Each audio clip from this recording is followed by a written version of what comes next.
రాజస్థాన్ పేరుగాంచిన రత్నబోర్ ఫారెస్ట్ లో పులి హల్చల్ చేసింది. ఈ జాతీయ పార్కులో అటు టూరిస్టులు పర్యటిస్తూ ఉండగా ఒక్కసారిగా పులి దూకింది. దీంతో టూరిస్టులు అవాక్కయ్యారు.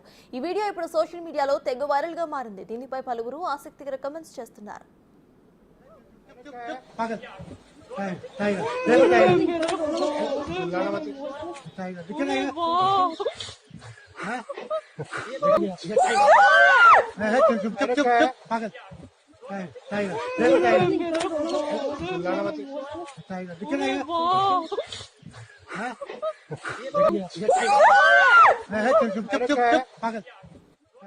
పులి ఒక్కసారిగా దూకి రోడ్డుపై ఉన్న ఓ గోడపై నిల్చుండిపోయింది. అదే సమయంలో టూరిస్టులు సైలెంట్ గా పులి వీడియోను తీసి ఇన్స్టాగ్రామ్ లో పోస్ట్ చేశారు.